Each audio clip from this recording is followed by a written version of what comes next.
Olá, corajosos e corajosas. Eu sou a Cíntia, esse é o Bruno de Mauro e estamos aqui para falar sobre almas gêmeas. Será que realmente existe alguém que foi feito sob medida para você? Cíntia Cruz, que coisa maravilhosa. Esse é um tema em que flutua na minha vida e eu acho que eu sempre mudo de um lado para o outro, que é um lado que é pensar, existe a tampa para a minha panela? Essa pessoa existe no mundo e eu sou a tampa desta panela que está por aí. E o lado de que não tem tampa e panela nenhuma, todo mundo é frigideira. Existem os dois extremos em que eu flutuo entre os dois, e este episódio cobrirá os dois e cobrirá mais, porque o que o Corajosamente não é, senão a corajosa mente que é cobrir e falar o que a gente não concorda também, mas deveremos trazer aqui os pontos importantes. Fizemos pesquisa, então tem informação tirada de nosso bumbum gostoso, mas tem Mas informação também tirada. ciência. Ciência. Não podia ter completado melhor. Uhum. Tem bumbum e tem ciência. Esse é o episódio de hoje. Para uma vida feliz.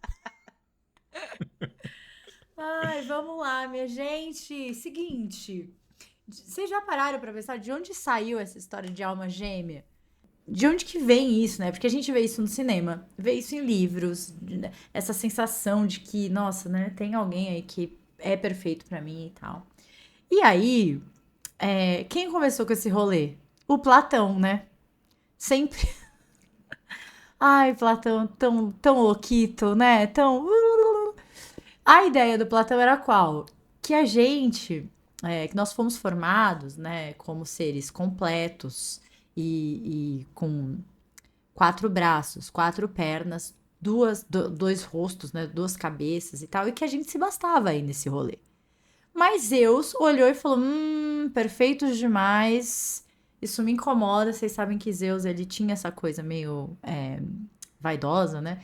E aí ele separou todo mundo e jogou a gente no mundo ali com a nossa metade separadinha da gente. E que então cabia as pessoas irem atrás aí da sua metade que foi cortada de você. Ai, Zeus Platão. invejinha, né? Invejinha porque só ele que podia pegar todo mundo e não queria que ninguém se divertisse, basicamente. Porque vocês são perfeitos. Mas assim, lembrando que éramos o mesmo corpo, né? Então, você achar a sua metade lá na visão platônica é você achar, tipo, a pessoa é exatamente igual a você ali, né? E tal, enfim. E aí, isso vai continuar depois na história, principalmente ali na era medieval e tal, quando a ideia de Camelot, a Távola Redonda vem, a gente tem nessa história do rei Arthur a Guinevere e o Lancelot, né? Porque a Guinevere era casada com o rei Arthur e o rei Arthur tinha como melhor amigo o Lancelot, que na minha cabeça era gato, entende? Eu tenho uma fantasia aqui sobre o Lancelot. E aí, o que que acontece? O Lancelot se apaixona pela Guinevere e a Guinevere pelo Lancelot, mas não dava, né? Porque ela era casada com o Arthur e o Arthur, o melhor amigo do Lancelot, lá, lá, lá. Então fica essa coisa assim, nossa, é minha alma gêmea, mas a gente tá impedido de ficar junto e não sei o que. Então começa-se a criar essa magia em torno desses amores, né? Assim, românticos e inacessíveis e tal. E aí depois veio o Shakespeare lá com Romeu e Julieta e sempre com essa dificuldade aí de você achar a pessoa perfeita, mas não poder ficar com ela e tá. Ok, história segue aí. Só que numa época, galera, Um ponto que posso. também eu acho interessante, não sei se ia trazer, mas esse do passado também, quando a gente fala do Platão e esse começo na Europa, né? Era uma coisa que eu achei super interessante, que era esse amor da alma gêmea, do virar uma pessoa só, que também não era tão direcionado ao sexo, né? Era um amor em si. O amor pelo ato de amar. O amar o outro e o outro completa você. O sexo envolvendo, mas o sexo não era a coisa, assim. Era assim, a alma O gêmea centro, né?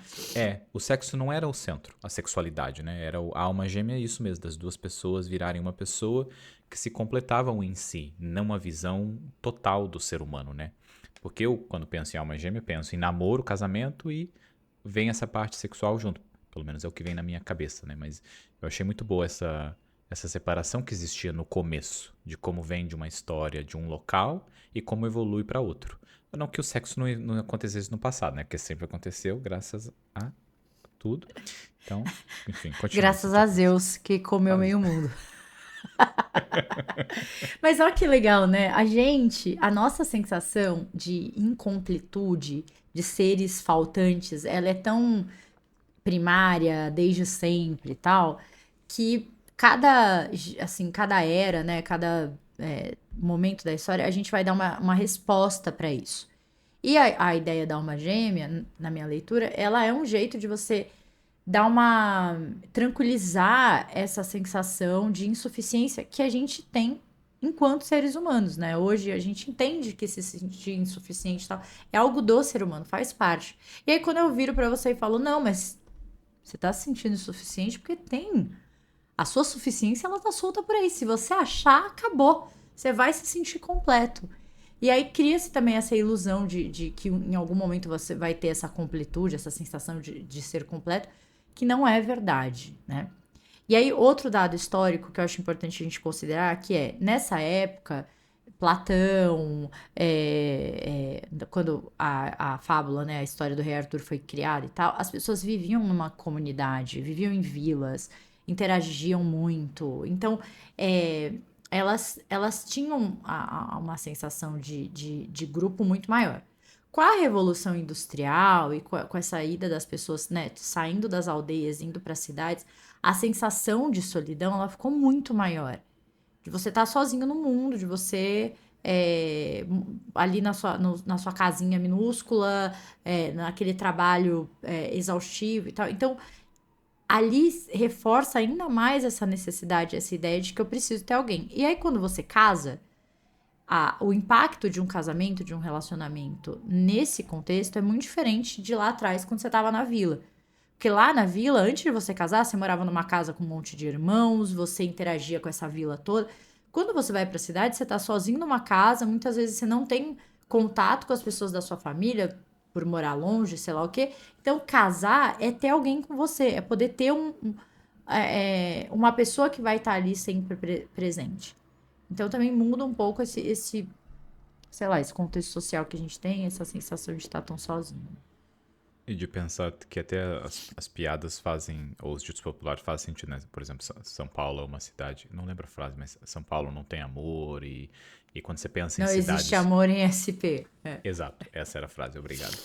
Mas quando a gente olha para a Ásia também, as cidades com milhões de pessoas, uma cidade pequena tem 10 milhões de habitantes, e como existe uma quantidade maior de pessoas solitárias que se sentem sozinhas, solidão e tudo mais. Claro, existe o fator cultural, tudo isso é muito importante, mas como a colocação dentro da própria cultura, na parte da cidade ali, né? Por exemplo, uma cidade pequena onde todo mundo conhece todo mundo, fofoca de todo mundo, sabe de todo mundo, é por isso que as relações são mais reais, né? Você sabe o nome das pessoas, você sabe a família da pessoa. Aonde no meu prédio aqui, que tem, sei lá, trocentos apartamentos, eu conheço 3 vizinhos. E só porque estão no meu andar e a gente pega elevador junto nos E horários, assim. falar oi. É isso, E esse fala é o oi. conhecer, né? Exato. E antes da gente entrar eu acho que na lógica da psicologia, queria trazer os dados lá da biologia e da matemática, que é da nossa pesquisa, né? Porque é, a matemática, ela tentou meio que não comprovar a ideia de alma gêmea, mas comprovar a ideia de compatibilidade entre pares, ver se isso é possível. E nos experimentos que eles fizeram, que eles levaram em consideração estudantes, trabalhadores, né, consultores, enfim, times de algum tipo de esporte e tal, eles foram vendo que existia muitas vezes uma compatibilidade de cara entre os pares, mas que depois, quando esses pares eram separados, ainda assim existiam outras possibilidades de duplas para além dessa compatibilidade de cara, assim, né, inicial ali, de primeira. Então, nesse esquema matemático, eles comprovaram que é possível você ter mais do que um parceiro mega compatível. Então, esse é o dado matemático lá. Na biologia, eles foram avaliando as alterações hormonais das mulheres principalmente as que tomavam anticoncepcionais, né, que mexem com os nossos padrões hormonais, e fazendo um paralelo de como elas se sentiam em relação aos parceiros, quando elas estavam tomando a medicação, quando elas não estavam. E o resultado foi que os hormônios alterados também alteravam a percepção em relação ao parceiro. Ou seja, a sua alma gêmea, ela também depende de como estão seus hormônios, de como está seu corpo. Então, assim, nossa, é o homem da minha vida, amo loucamente. Alterou o hormônio, quero que ele morra, foda-se, não odeio e tal, enfim. Então, esses são os dados que a gente tem aí fora da psicologia, né? Quer trazer mais alguma coisa? Que essa Eu- risadinha. essa parte do hormônio eu achei maravilhosa quando tava lendo sobre, principalmente no coisa, troca de anticoncepcional, períodos diferentes da vida e como tudo isso afeta a nossa percepção no parceiro e na parceira. Nossa, que maravilhoso. Lembrando também que homens também têm variação hormonal. Homens, um aviso, depois dos 40 diminui os hormônios, tem que ir no médico, tem que ver, fazer análise também. A gente não aprende isso, mas temos também essas variações hormonais que acontecem e precisamos ficar de olho, porque muitas coisas podem acontecer ao longo do tempo com essa diminuição se a gente não fizer acompanhamento correto. Então, se você já está perto dos 40 ou já passou dos 40 e não foi no médico ainda, por favor, vá, pesquise. E se o médico falar que não tem nada, sem fazer nenhum exame, busque outro médico, porque tem. Vai olhar. E aí, o que que a gente percebe aqui no atendimento clínico, enfim? Existe sim, eu recebo muitas pessoas, tanto homens quanto mulheres, que têm essa sensação, né? Esse fundo aí de que existe alma gêmea. E quando elas estão num relacionamento legal, sempre tem um, putz, mas será que essa é a pessoa da minha vida? Mas será que. é, E se tiver alguém mais perfeito do que essa pessoa e eu tô aqui perdendo tempo com essa pessoa? E, e essa lógica vem desse lugar de alma gêmea. De, nossa, tem alguém aí no mundo que é o meu par perfeito e talvez eu esteja perdendo tempo aqui, enfim, né? Então eu sinto aqui com os meus pacientes que acreditar que existe uma alma gêmea gera muito mais sofrimento, ansiedade e angústia nas pessoas. E aí eu quero saber, Bruno, teve algum momento da sua vida que você acreditou em alma gêmea? Que você ficou esperando chegar à pessoa perfeita? Claro, óbvio. Acho que o maior exemplo é obrigado Disney por todos nós compartilharmos essa alma gêmea.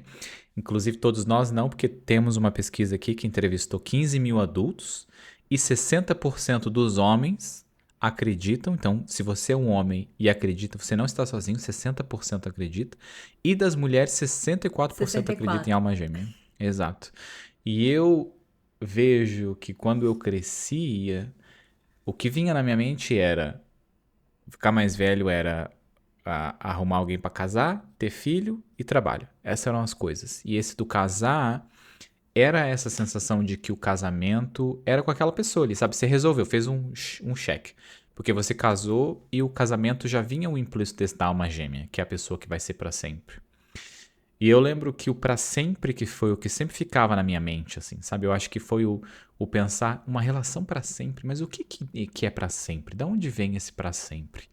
E eu lembro de começar a pesquisar e a observar e ver mais, e o que eu vejo de pra sempre, existe sim relacionamentos que vão ficar por muito tempo e talvez pra sempre. E o que eu mais vejo no passado que nós temos de exemplo, que as pessoas acham sempre maravilhoso, né? Que é o casal de velhinho que estão junto pra sempre. E o que eu mais sinto é que um desses dois teve que se silenciar para ter esse para sempre. Porque uma das pessoas ali teve que se Eita! anular. Uma das pessoas ali teve que se anular e se silenciar para que essa relação existisse. Não todos, né? Mas no passado é o que eu mais sinto que isso foi. Porque era uma pessoa fala e é teimosa e dá mais opinião e a outra pessoa fala menos. O que eu mais vejo de exemplo, esse eu não olhei em dados, mas os meus próprios pesquisas da vida, que são casais mais velhos que eu conheço que estão juntos há muito tempo, é a mulher se silencia e o homem tem a voz mais ativa na relação e é o mais teimoso e geralmente o mais pé no saco também. Mas isso de pessoas mais velhas. Eu acho que a nossa geração e a geração mais nova entra num outro local onde a gente entende que relações duradouras existem, mas é um investimento. É um investimento das duas pessoas. Porque até quando a gente olha nessa coisa da alma gêmea, quem acredita mais em alma gêmea tem mais a tendência de que quando o relacionamento não está bom, já começar a ficar pensando de que, essa pessoa não é minha alma gêmea, porque a minha alma gêmea não me faria ficar sentindo assim. Minha alma gêmea não Porque faria essa mancada. junto com a ideia de alma gêmea, vem essa ideia de que tudo vai vir pronto. Eu acho que esse é o pior, é o principal problema de acreditar em alma gêmea. Porque se você acredita que existe alguém totalmente perfeito pra você e tal, quer dizer que vocês não vão enfrentar grandes dificuldades, não vão ter incompatibilidades. Então, comecei a relação, tá tudo. E todo mundo sabe, período de apaixonamento, lá, os primeiros meses, você não tá vendo a pessoa de verdade, você tá iludido pela sua projeção, enfim. Então tá tudo lindo e perfeito. Depois, quando vocês realmente vão conhecer um ao outro, aí a máscara da alma gêmea cai, porque não tá pronto, a pessoa naturalmente não me entende, naturalmente não percebe o que eu preciso e como assim e tal. Então, e isso é uma coisa que eu vejo aqui na clínica, né? Eu gostei muito da pesquisa porque reflete muito a realidade que a gente tem aqui. Os pacientes que eu tenho que acreditam em alma gêmea sofrem muito mais porque quando eles se deparam com a realidade que não tá pronta, não tá fácil, não caiu de presente no colo, eles entendem que precisa trabalhar essa relação, ela precisa de energia, aí, será que a pessoa? Talvez não seja a pessoa. Eu vou trazer uma frase do filme que vai ser a minha recomendação, que a gente vai falar sobre ele aqui também, do que é 500 Dias com Ela. Tem uma cena que eles estão entrevistando tem um homem assim falando, né? Tá o homem sentado falando direto pra cama. E ele fala: a minha pessoa perfeita é a que vai acordar cedo ou que vai fazer isso. Ele faz uma lista, assim, sabe? Eu não lembro de tudo. Mas sei lá, ele fala 10 coisas. Minha pessoa perfeita tem essas 10 coisas. Daí ele fala: mas aí tem a Júlia. E a Júlia é real. A Júlia é a namorada dele, né?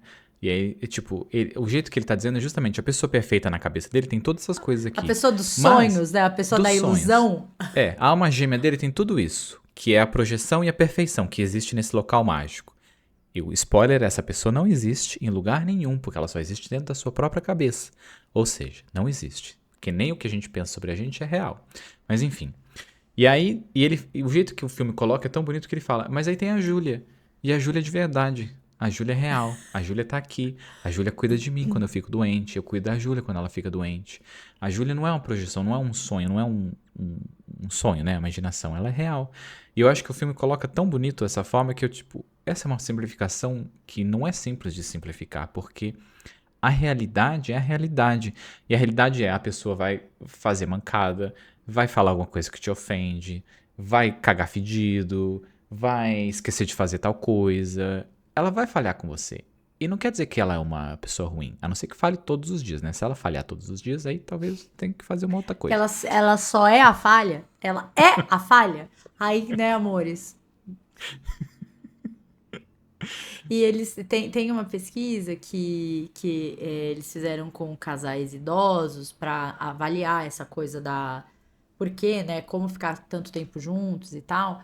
E eu acho que tem isso que você levantou, né? Muitas vezes a gente olha com romantismo pro casal que tá há 60 anos juntos, 50 anos juntos e ai, que gracinha, não sei o quê, sem se dar conta que existe um contexto social que se impõe perante esse casal, então muitas vezes alguém abriu mão de ser quem era, se silenciou muito pra estar ali e tal, mas tem os casais que estão felizes no final da vida ali, né, com 80, 90 anos, e a pesquisa ela olhou para esses casais que estavam felizes e para os casais que não estavam felizes estando há muito tempo juntos.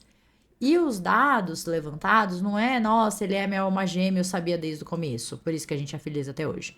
Eles estão felizes até hoje porque eles aprenderam a lidar com o que era incompatível, aprenderam a conversar, então eles olharam para quem eles eram nessa relação. E se eles também eram pessoas legais para se relacionarem. Eles não estavam ali só projetando e querendo saber o que, que o outro tinha, como que o outro ia ajudar na relação. Não, é tipo, eu sou uma pessoa legal de se relacionar. Que é um pouco do que a gente falou Foi no episódio passado que a gente falou sobre pensar se a gente é uma pessoa confiável, né? Se a gente Foi. é um amigo legal e tal. A mesma coisa nos relacionamentos. Então, me parece ali pelos dados da pesquisa que esses casais velhinhos felizes, eles abandonaram a ideia de alma gêmea lá atrás, assim. E foram entendendo que essa relação teria que ser construída, conversada, explicada. Isso, quando isso vai se desenvolvendo, eles vão ficando mais felizes e mais satisfeitos na velhice. Até fazendo uma mistura do que a gente já disse aqui, uma coisa também que eu sinto que é quando a gente.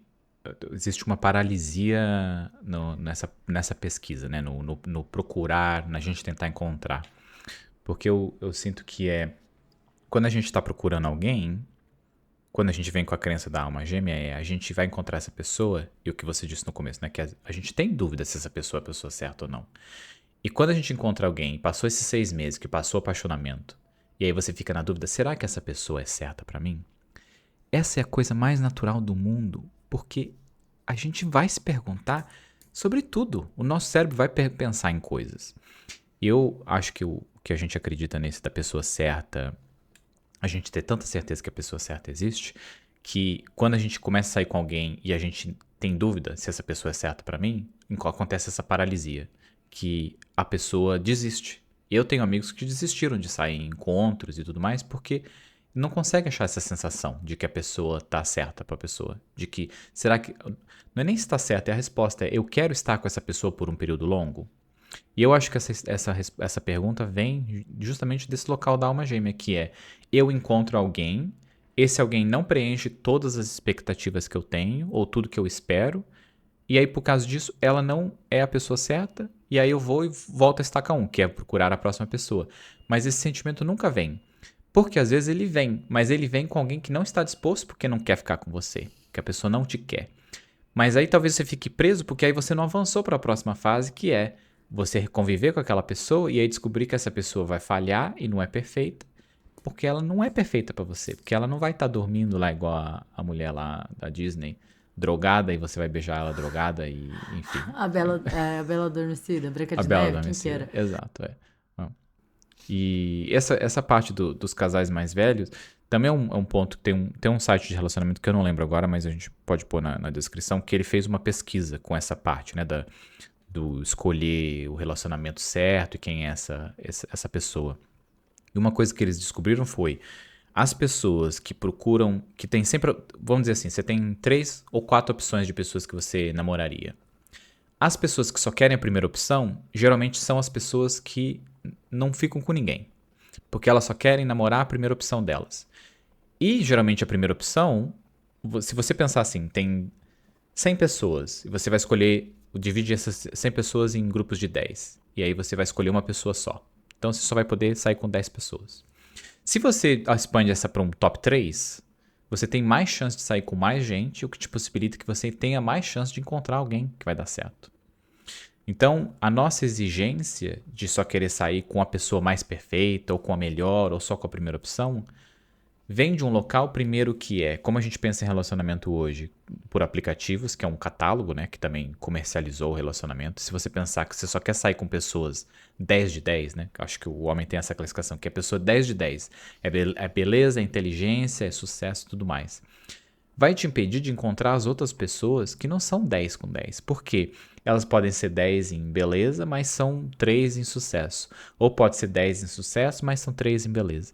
E essa mistura que é a realidade. Porque a pessoa 10 em 10 de tudo não existe. Essa pessoa é praticamente inexistente. Se ela diz que existe, ela está mentindo, porque não é possível. Todo mundo caga fedido, por exemplo. É uma coisa que acontece. Então, estar disponível a mais pessoas possibilitam que a gente tenha mais chance de encontrar pessoas disponíveis. Porque a alma gêmea, o que não é nada mais do que dando um spoiler aqui, que é encontrar uma pessoa que está disponível está disposta a estar do seu lado. E você tem que ser uma pessoa que está disposta a estar do lado da outra pessoa. E entender o que não dá certo entre vocês dois, ou vocês 3, ou vocês 4, porque relações também podem ser com mais pessoas. E como que vai fazer dar certo. E como que isso vai acontecer. Porque, nossa, eu lembro de relações desse pensamento. Nossa, essa pessoa faz esse negócio que me dá uma raiva.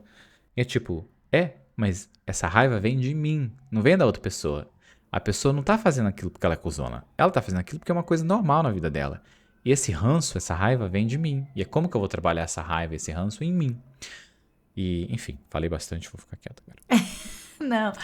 É, muitas das pesquisas que a gente foi levantando para fazer o episódio, elas falam sobre ser muito mais sobre compatibilidade do que sobre destino. Porque a ideia também da alma gêmea é acreditar que essa pessoa foi destinada a você.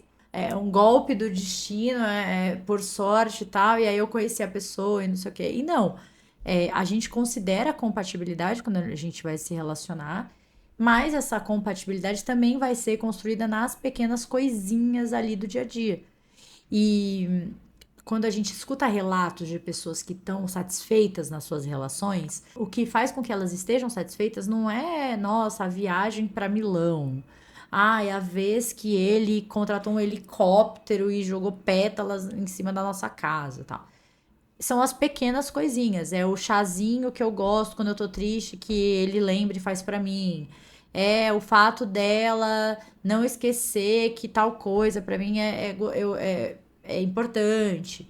É, sabe, nossa, a gente pedir nossa comida favorita jantar em paz, no sossego na nossa casa, com os nossos pets e tal. Então, são essas pequenas coisinhas que são construídas no dia a dia, no detalhe, né? Assim, na convivência, estar com o outro e tal. E tem uma coisa que também entra nesse jogo e que a gente não falou ainda, que é o trauma. Precisamos falar sobre o trauma, né? Todo mundo aqui escuta a gente há muito tempo, a gente sabe que os nossos ouvintes, eles são nossos parceiros faz anos. Então, vocês sabem que a gente já falou muito sobre a importância dos nossos vínculos no começo da vida e como essa maneira, né, de criar e demonstrar afeto, ela vai ser replicada depois.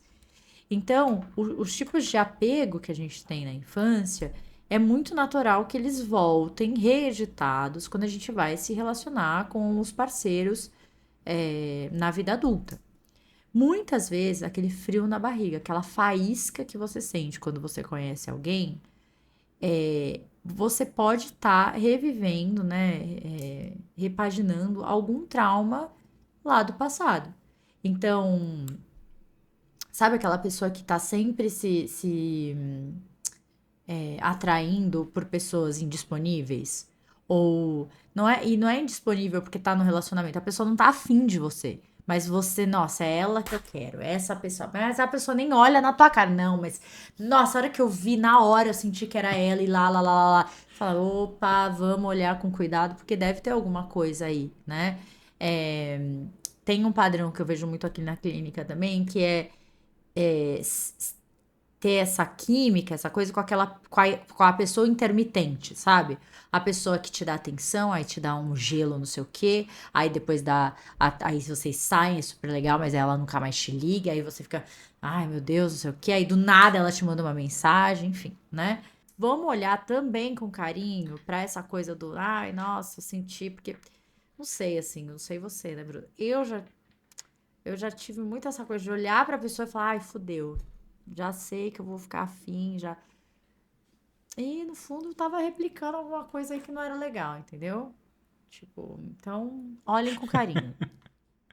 Essa parte do trauma tem muitas lembranças desses pequenos momentos de consciência. Por exemplo, eu já disse aqui, vou trazer novamente, que no começo da minha vida me relacionava com pessoas que não estavam disponíveis porque namoravam outras pessoas.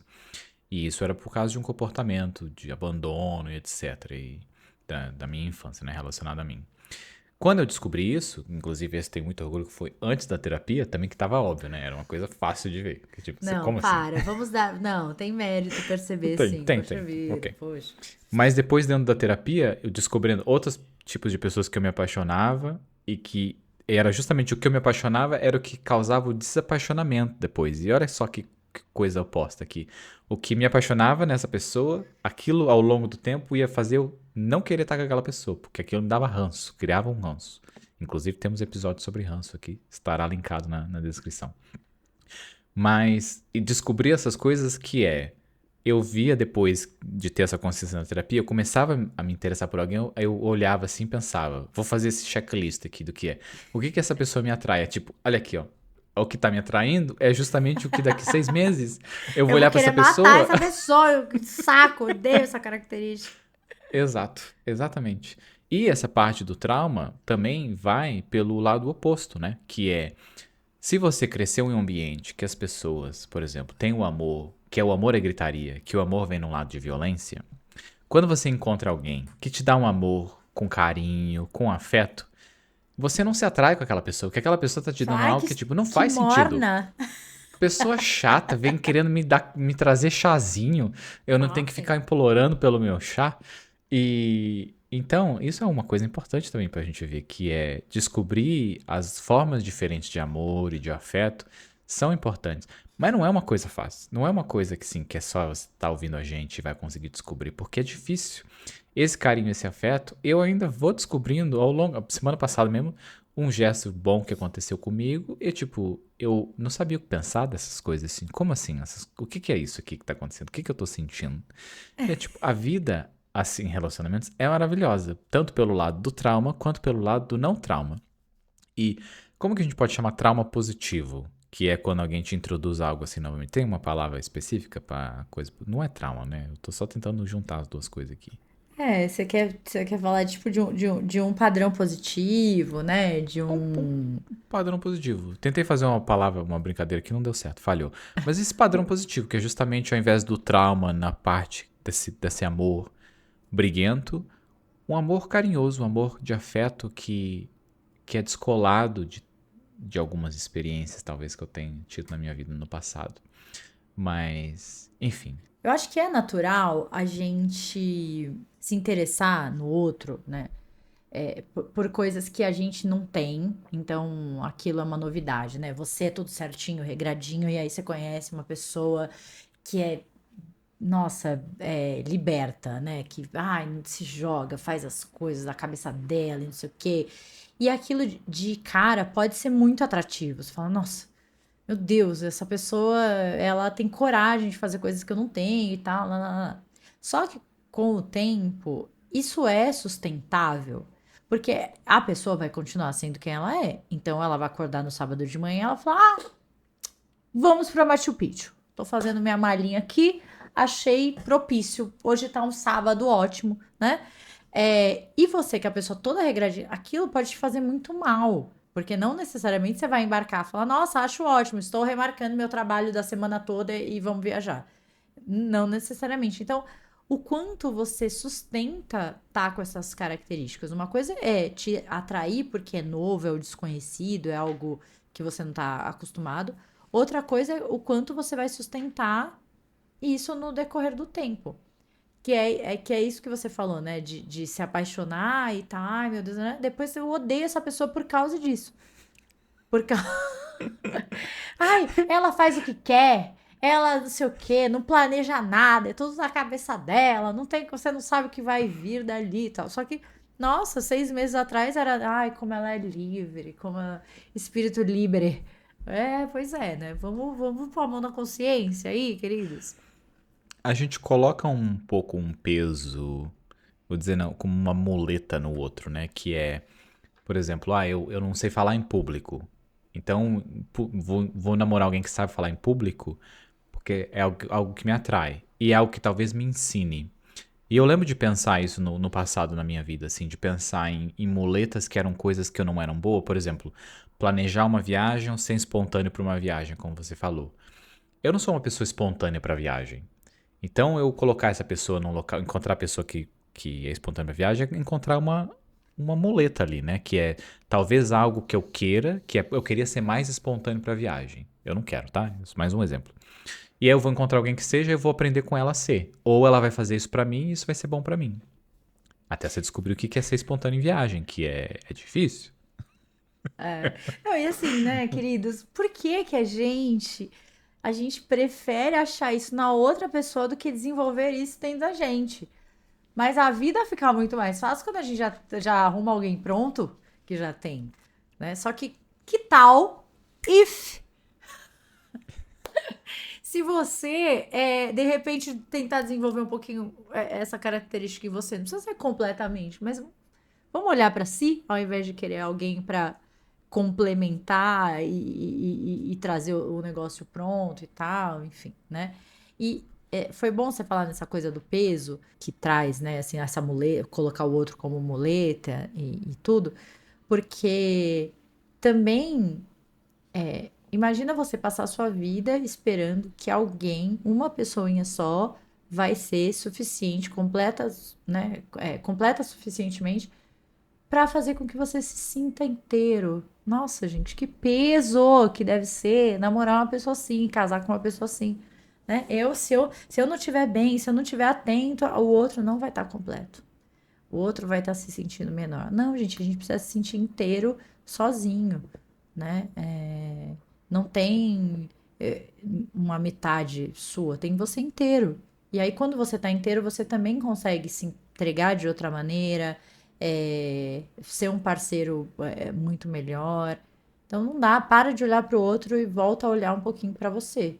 Pouquinho não, bastante. É porque quanto mais a gente olha pra gente e a responsabilidade que nós temos como indivíduo numa relação, né? E não uma responsabilidade como uma obrigação ou algo pesado, mas a responsabilidade também que é, por exemplo, esse da viagem, né? Usar a viagem espontânea, assim.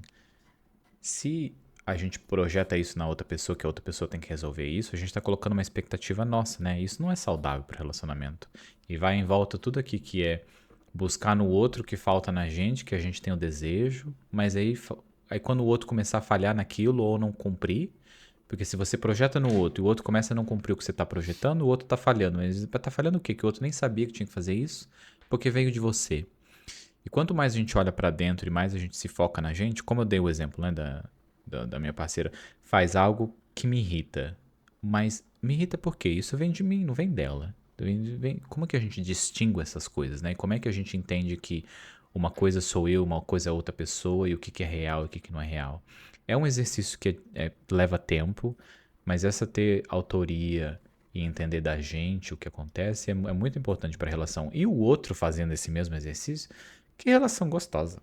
Cada um fazendo o seu exercício ali, mental, e descobrindo as coisas e conseguindo conversar um com o outro, sem sentar, falar, vamos conversar aqui das coisas e eu entendo que isso acontece, mas isso é meu e não sei o quê.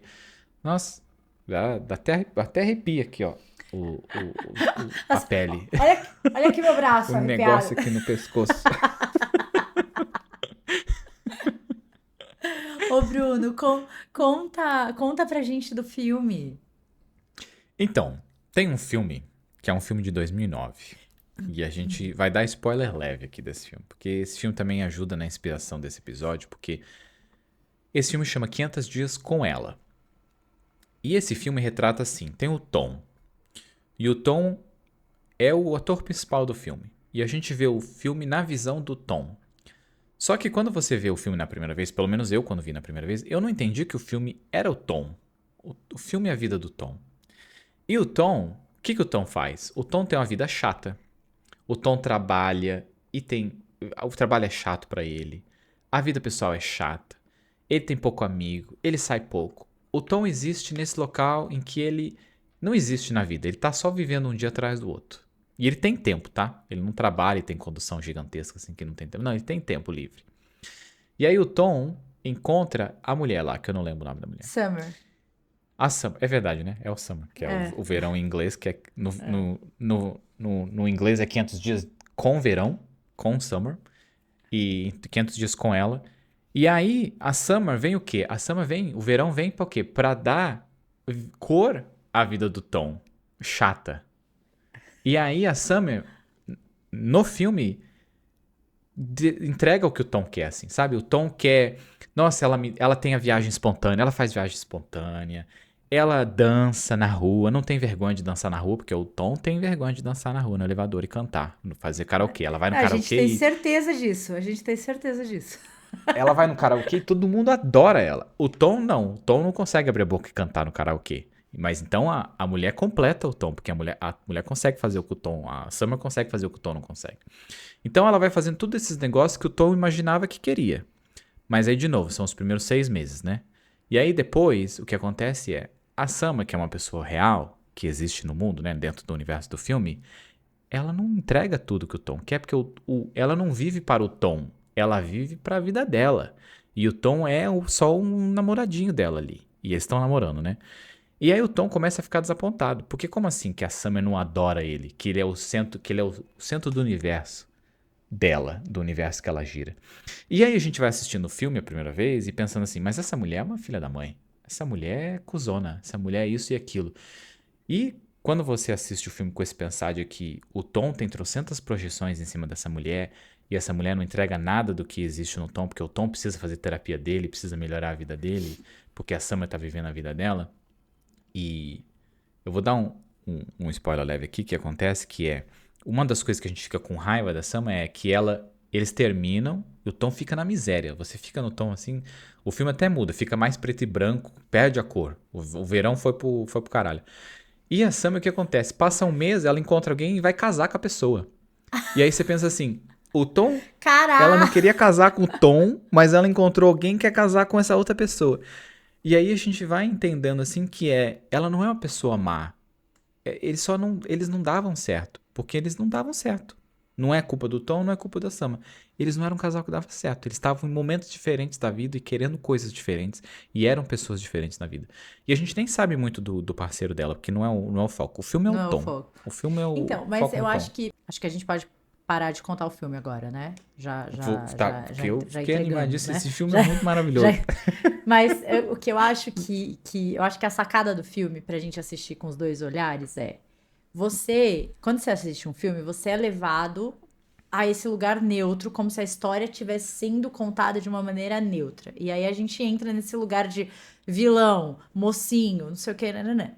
Quando você olha pro filme e fala, não, pera, eu tô vendo uma história pela perspectiva do Tom. O Tom é o personagem principal, é como ele percebeu isso. Aí a gente cai na informação que eu quero trazer aqui pro podcast, que é a gente vai dar um sentido para as coisas que a gente está vivendo, porque tem muito da nossa projeção no que a gente está vivendo. Então, quando alguém fala para você, fulano foi muito filha da puta comigo, tem a projeção dessa pessoa naquilo que aconteceu. Quando a gente sofre, a gente é machucado, é muito difícil a gente conseguir entender o porquê que o outro fez aquilo. Na nossa cabeça, porque o outro é ruim, é do mal, quer que a gente se exploda e sacaneou a gente. A gente não consegue ter essa imparcialidade de entender que o outro também tem desejos, que o outro também tem as projeções em relação a gente, que talvez a gente não tenha atendido essa projeção e tal.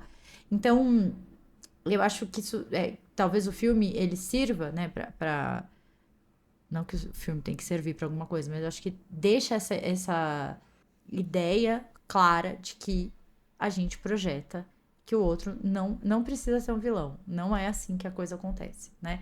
Uhum.